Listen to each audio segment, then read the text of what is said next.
नमस्कार दोस्तों। तो यूएस ने हमेशा क्लेम किया है कि उसकी टेक्नोलॉजीज़ को चुरा करके या उनकी टेक्नोलॉजीज़ के बेस पर चाइना ने हमेशा अपनी टेक्नोलॉजी बनाई है। अब देखिए, इसकी बहुत सारे उदाहरण हैं।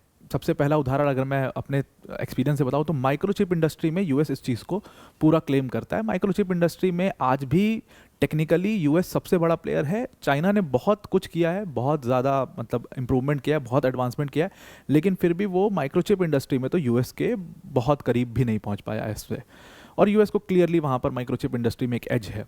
और उसके बाद पूरी एक वो कहानी है कि कैसे टीएसएमसी के इंजीनियर को हायर किया जाता है और चाइनीज़ कंपनी द्वारा, और फिर पूरा एस्पियोनाज चलाया जाता है उसके अराउंड, और फिर दुनिया भर की वो चीज़ें हैं।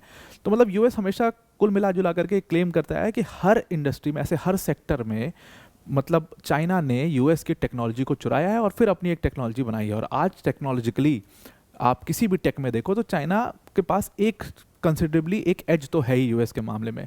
यही चीज़ यूएस जो है माइक्रोचिप इंडस्ट्री वाली जैसी चीज़ है एस्पियोनाज की, वही चीज़ वो क्लेम करता है स्पेस टेक में कि चाइना ने हमारा स्पेस टेक भी चुराया।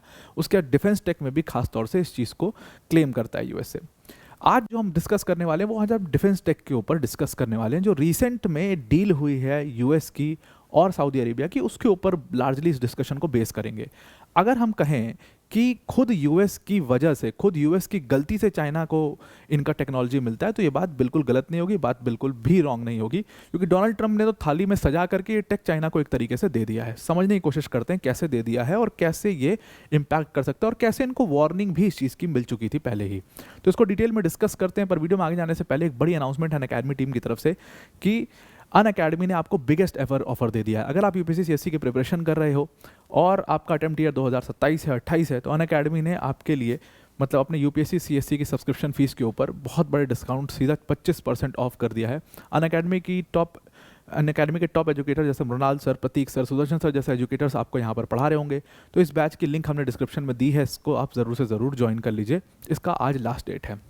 और अगर आप अपनी यूपीएससी की प्रिपरेशन फ्री ऑफ कॉस्ट करना चाहते हैं तो आपको यूपीएससी मंजिल बाय अनअकैडमी चैनल ज्वाइन कर लेना। उस पर एकदम बढ़िया, आपको जो कोचिंग में आप 1.5-2 लाख रुपए खर्च करके जो कंटेंट लेते हो, एकदम उस लेवल के कंटेंट की वीडियोस आपको यहाँ पर मिल जाएंगी।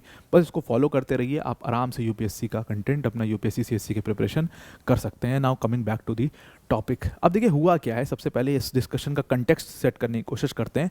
तो रिसेंट में क्या हुआ, 18 नवंबर को एक अग्रीमेंट साइन हुआ डोनाल्ड ट्रंप और मोहम्मद बिन सलमान के बीच में, मतलब यूएस और सऊदी अरेबिया के बीच में। और यूएस ने कहा कि भाई हम आपको F-35 फाइटर जेट्स सेल करेंगे।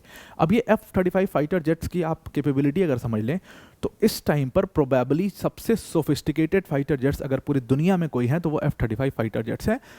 एक्सपर्ट्स की माने तो वैसे तो सब कंट्री क्लेम करता है कि हम बेस्ट हैं, लेकिन एक्सपर्ट्स जो न्यूट्रल एक्सपर्ट्स हैं उनकी माने तो F-35 सबसे सोफिस्टिकेटेड फाइटर जेट्स, इसमें कोई डाउट नहीं है। मुझे पता है कि बहुत लोग का अपना अपना भी विचार होगा इसके ऊपर, हम ये कर दिया, हमने वो बनाया, हम तो ये पढ़ लिया कहीं से, बट एक्सपर्ट्स जो मानते हैं मैं आपको वो बात बता रहा हूँ, F-35 फाइटर जेट सबसे सोफिस्टिकेटेड है। ये चीज़ सऊदी अरेबिया को देना एक बहुत बड़ा चैलेंज यूएस के लिए ही खड़ा करेगा। कैसे खड़ा करेगा उसको हम थोड़ी देर में भी समझेंगे। तो 18 नवंबर को ये पूरा अग्रीमेंट हुआ, जहां पर मोहम्मद बिन सलमान जो कि डिफैक्टो लीडर हैं और उसके साथ डोनाल्ड ट्रंप एक अग्रीमेंट साइन करते हुए नजर आ। और इस अग्रीमेंट में एक तरीके का डिफेंस डील हुई, मतलब एक तरीके का पैकेज जो है वो यूएस ने सऊदी अरेबिया को दिया F-35 फाइटर जेट्स का। अब क्वांटिटी और भी ज़्यादा मांग रहा था सऊदी अरेबिया, कम क्वांटिटी यूएस ने जरूर दी है, लेकिन ये फाइटर जेट्स फाइनली अब सऊदी अरेबिया के पास हो जाएंगे। और जब ये फाइटर जेट्स सऊदी अरेबिया के पास हो जाएंगे, इससे इजराइल बहुत ज़्यादा नाखुश है। इजराइल के नाखुश होने का रीज़न बहुत सिंपल सा है कि आज तक पूरे मतलब इस अरेबियन पेनिनसुला में अगर आप देखो, मतलब पूरी वेस्ट एशिया में अगर आप देखो, तो F-35 फाइटर जेट्स सिर्फ और सिर्फ इजराइल ऑपरेट कर रहा था, सिर्फ और सिर्फ इजराइल के पास थी, और उससे एक बहुत ही बड़ी टेक्नोलॉजिकल और डिफेंस एडवांसमेंट इजराइल को मिलती थी। इजराइल के बहुत सारे ऑफिशियल्स ने कह दिया कि ये फाइटर जेट सऊदी अरेबिया के पास जाना मतलब कि इजराइल की पोजीशन कमज़ोर होना, और ये बात यूएस के समझ में नहीं आ रही है। एक्चुअली में विरोधी खेमा है सऊदी अरेबिया का, उसके पास ये जाना, तो अब ये बात इजराइल के लिए एक बहुत बड़े चैलेंज के तौर पर देखी जा रही है। मैं सऊदी अरेबिया को विरोधी खेमा इसलिए भी कह रहा हूँ क्योंकि देखिए समझिए आप इस बात को कि ऑल्दो सऊदी अरेबिया ईरान के साथ काम नहीं कर रहा है, लेकिन सऊदी अरेबिया उन मुस्लिम कंट्रीज़ का एक लीडर की तरह है जो इजराइल के खिलाफ खड़ी हैं और जो इजराइल पर प्रेशर भी डलवा सकती हैं। तो अब इस F-35 फाइटर जेट्स को मिलने के बाद सारी अरेबियन कंट्रीज़ में सबसे सोफिस्टिकेटेड अगर स्टेल्थ एयरक्राफ्ट किसी के पास है इजराइल के अलावा, तो वो सऊदी अरेबिया के पास है। और उसके बाद ये यूएस का क्लेम करना, अगर आप सऊदी अरेबिया को थाली में सजा करके ये F-35 फाइटर जेट्स दे दोगे और उसके बाद आप क्लेम करोगे कि हमारी टेक्नोलॉजी चाइना ने चुरा ली, तो ये बात तो सही नहीं है। अब ये क्लेम क्यों किया जाता है और सऊदी अरेबिया का चाइना से क्या लेना देना है, चाइना कहाँ से इस बीच में आ गया, तो इसको समझना बहुत मुश्किल नहीं है। अब सिंपल से रिलेशनशिप है, इसको समझ लेंगे। अब देखिए, सबसे पहले ये बात इजरायली ऑफिशियल्स ने भी कही, कुछ एक्स यूएस ऑफिशियल्स ने भी इस बात को कही कि हमारी टेक्नोलॉजी को चुरा करके चाइना J-20 जैसे स्टेल्थ एयरक्राफ्ट्स बनाता है, और वो टेक्नोलॉजी वो पहले भी ले चुका है और अब तो बहुत आराम से उसको सऊदी अरेबिया के थ्रू मिली जाएगी। तो यूएस ने इस पर एक काउंटर दिया। यूएस का काउंटर ये था कि देखिए, इजराइल के पास जो F-35 है, वो F-35 इजराइल एकमात्र ऐसी कंट्री है जिसको वो इंडिपेंडेंटली ऑपरेट करता है। और इंडिपेंडेंटली ऑपरेट करने का मतलब ये है कि उसको कोई भी मैन्युफैक्चरर सपोर्ट की ज़रूरत नहीं होती। वो अपना मतलब अपने मिशन के हिसाब से सॉफ्टवेयर उनके पास है, उनके पास पूरा अपना मतलब क्लाउड बेस्ड सपोर्ट सिस्टम है, सब कुछ उनका अपना, उनको यूएस से कुछ भी नहीं पूछना, कोई अप्रूवल नहीं लेना, कुछ भी नहीं करना। लेकिन सऊदी अरेबिया के पास वो कैपेबिलिटी नहीं होगी, यानी कि सऊदी अरेबिया को F-35 का जो सोर्स कोड है उसका एक्सेस ये लोग नहीं देंगे, तो सऊदी अरेबिया ये चीज़ चाइना से शेयर नहीं कर पाएगा। ठीक है, दैट मेक सेंस। और इंडिपेंडेंट मिशन सॉफ्टवेयर कंट्रोल भी उनके पास नहीं होगा, प्लस उसके साथ वो अपने वेपन्स जो हैं वो उस पर इंटीग्रेट नहीं कर पाएंगे। तो मतलब कि उनको पूरा ये जो डिफेंस आर्किटेक्चर है F-35 का, वो यूएस कंट्रोल डिफेंस आर्किटेक्चर होगा। यूएस उसको पूरी तरीके से कंट्रोल करेगा, ऐसा यूएस के एक्सपर्ट्स और ऐसा यूएस का मानना है। तो यानी कि पूरा जब सारा मैन्युफैक्चरिंग सपोर्ट, सब कुछ सपोर्ट वपोर्ट देंगे, सब कुछ इसमें यूएस ही करेगा। तो यूएस के अप्रूवल के बिना ये टेक्निकली कुछ भी नहीं कर पाएंगे F-35 में। तो इजराइल के लिए बहुत ज़्यादा दिक्कत की बात नहीं होगी, इजराइल के लिए बहुत बड़ा चैलेंज नहीं होगा। अच्छा, अब आप ये सोचिए कि अगर चाइना ने, मतलब जब आपने ये F-35 फाइटर जेट्स किसी को नहीं दिया था, तब चाइना के पास इसका सोर्स कोड था, तब चाइना के पास इसका डिज़ाइन था, तब चाइना के पास इसकी पूरी आर्किटेक्चर मौजूद थी, तो क्या अब सऊदी अरेबिया को दे दिया है तो सऊदी अरेबिया वो शेयर नहीं करेगा? अब आपके सवाल ये आ रहे होंगे कि सऊदी अरेबिया भाई क्यों शेयर करेगा? तो सऊदी अरेबिया चाइना का सबसे बड़ा डिफेंस पार्टनर है। मतलब जितने भी डिफेंस पार्टनर्स हैं उसमें सबसे ज़्यादा चाइनीज़ आर्म्स अगर कोई खरीदता है, सबसे बड़ा कस्टमर अगर चाइनीज़ आर्म्स का कोई है, वो अकेले सऊदी अरेबिया है। और सिर्फ इसमें नहीं, बहुत सारे वेरिड सेक्टर्स में सऊदी अरेबिया और चाइना डील करते हैं। इसके अलावा अभी रिसेंटली क्या हुआ है कि चाइना ने अपना विंग लूंग 2 जो ड्रोन है वो सऊदी अरेबिया को प्रोवाइड किया, प्लस उन्होंने मीडियम रेंज जो ड्रोन है, मीडियम एंडोरेंस जो ड्रोन है CH-4, उसको भी सऊदी अरेबिया को देने की बात करी।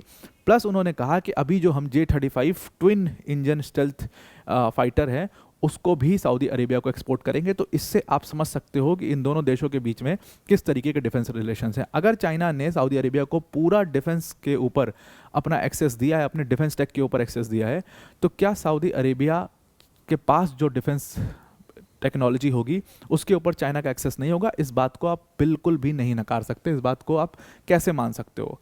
फॉक्स न्यूज़ पर एक पॉडकास्ट हो रहा था, उस पॉडकास्ट पर एकदम बहुत अच्छी बात कही गई। उस पॉडकास्ट पे कहा गया कि आप ऑलरेडी ये क्लेम करते हो कि चाइना के पास आपका पूरा डिज़ाइन है F-35 का, आपका सारा टेक्नोलॉजी डिफेंस टेक चाइना के पास है, सब चाइना को पता है कहाँ पर क्या है, कुछ भी छिपा नहीं है उसके पास। एस्पियोनाज से जैसे भी करके चाइना ने सारी इन्फॉर्मेशन निकलवा दी है। तो जब आपने किसी को भी F-35 नहीं दिया था, जब आपने किसी को अपनी डिफेंस टेक शेयर नहीं की है, तब चाइना को सब कुछ पता है। तो आप ये कैसे एक्सपेक्ट कर सकते हो कि आप एक मशीन, मतलब है तो वो मशीन ही, आप उसको सऊदी अरेबिया को शेयर कर रहे हो और अब चाइना को वो चीज़ नहीं पता होगी, या चाइना उस पर शोध नहीं करेगा, या चाइना उसमें से कुछ खोज करके नहीं निकालेगा? ऐसे कैसे कर सकते हो? ये चीज़ सिर्फ एक तरीके से हो सकती है कि आप सऊदी अरेबिया से इतने तगड़े रिलेशन बना लो, जो कि पॉसिबल है नहीं, इतने तगड़े रिलेशन बना लो कि चाइना को वो ओवर पावर कर दे, ओवरकम कर दे। अब एक बहुत पावरफुल थॉट है जो बहुत सारे एक्सपर्ट्स का, ये एक स्कूल ऑफ थॉट है जो बहुत सारे एक्सपर्ट्स मानते हैं। उनका कहना है कि आज की डेट में जो चाइना में in service J-20 fighter jets हैं या FC-31 हैं, वो सब स्टोलन डिज़ाइन के ऊपर बनी हुई हैं। जो स्टोलन डिज़ाइन यूनाइटेड स्टेट्स से लिए गए हैं, जो स्टोलन डिज़ाइन रशिया से लिए गए हैं। अब चाइना सच में ऐसा कुछ प्लान कर रहा है, इस बात को और ज़्यादा ताकत तब मिल जाती है जब यही चीज़ फाइव आइज इंटेलिजेंस ग्रुप ने भी कही थी। या फाइव आइज जो एक इंटेलिजेंस पार्टनरशिप है यूनाइटेड स्टेट्स की, यूनाइटेड किंगडम की, कनाडा की, ऑस्ट्रेलिया की और न्यूजीलैंड की, उस ग्रुप ने मतलब पूरा जो कहा था कि चाइना बहुत तेज़ी से अपने यहाँ पर फाइटर पायलट्स को रिक्रूट कर रहा है और पूरा एक रिक्रूटिंग एंड ट्रेनिंग कैंपेन चल रहा है। खास तौर से उन फाइटर पायलट्स को यहाँ पर, या उन इंजीनियर्स को, या उन लोगों को यहाँ पर टारगेट किया जा रहा है जो किसी भी तरीके से नेटो फोर्सेस के साथ जुड़े रहे हैं या नेटो फोर्सेस में कभी ना कभी उन्होंने काम किया है, चाहे जैसे भी जिस भी पद पर काम किया हो। तो ये लोग एक्स नेटो ऑफिसर्स होते हैं जिनको इस समय चाइना अप्रोच कर रहा है, बहुत मोटे पैकेजेस दे रहा है, बहुत मोटी सैलरीज दे रहा है, और ख़ास तौर से इसमें पायलट्स को वो रिक्रूट कर रहा है, एक्स नेटो पायलट्स को वो रिक्रूट कर रहा है ताकि वो स्टेक को समझ पाए, ताकि वो ऑपरेशन को समझ पाए। देखिए, चाइनीज़ पायलट्स बहुत एलीट पायलट्स नहीं हैं, ये बात मतलब बिल्कुल ओपन ट्रुथ है ये बात कि चाइनीज़ पायलट्स वो बहुत एलीट पायलट्स नहीं माने जाते हैं। खास तौर से इंडियन पायलट्स का अगर कंपैरिजन आप देखो, इंडियन पायलट्स बहुत ही एलीट पायलट्स हैं, बहुत ही ज़बरदस्त स्किल होती है इंडियन पायलट्स में। भले हमारे पास मशीन्स उतनी सोफिस्टिकेटेड ना हो, लेकिन हमारे पायलट्स बहुत ही सोफिस्टिकेटेड, बहुत ही एलीट, बहुत ही वेल ट्रेंड पायलट्स होते हैं। वो लग्जरी चाइना के पास नहीं है। चाइना के पास मास ज़रूर ज़्यादा होगा, लेकिन वो लग्जरी नहीं है, वो स्किल लग्जरी उनके पास नहीं है। इसीलिए वो एक्स नेटो पायलट्स को यहाँ पर हायर कर रहे हैं, and they are planning something really big in this. ऐसा भी कहा फाइव आइज ने। अब देखिए, आज का वॉरफेयर जो है वो बहुत हद तक ग्राउंड वॉरफेयर से बदल चुका है। वो वॉरफेयर अब लार्जली एयर बेस हो चुका है। कोई भी वॉर कौन जीतेगा? जिसके पास एयर सुपीरियोरिटी होगी, या क्योंकि न्यूक्लियर तो सबके पास है, पर आज का वॉरफेयर छोटा मोटा कॉन्फ्लिक्ट कौन जीतेगा? जिसके पास एयर सुपीरियोरिटी होगी, जिसके पास सी सुपीरियोरिटी होगी। लैंड वॉरफेयर अब एकदम ख़त्म हो चुका है, और यही बात चाइना बहुत अच्छे से समझता है, और इसीलिए वो अपना पूरा फोकस वो डाल चुका है एयर सुपीरियोरिटी के ऊपर, और इसीलिए वो पायलट्स और इन सब लोगों को हायर कर रहा है। ये बात फाइव आइस ने भी मार्क की थी। और अब इस सब को इग्नोर करते हुए ट्रंप ने, पिछले साल की खबर है, ट्रंप तब थे नहीं पावर में, इन सब चीज़ों को इग्नोर करते हुए ट्रंप जो हैं वो जा करके F-35 थाली में सजा करके सऊदी अरेबिया को दे आते हैं, और फिर एक्सपेक्ट करते हैं कि सऊदी अरेबिया उस टेक्नोलॉजी को शेयर नहीं करेगा चाइना के साथ में।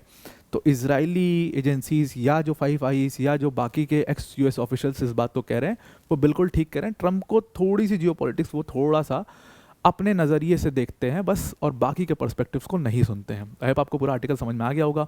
आज के लिए इतना ही। Thank you and have a nice day.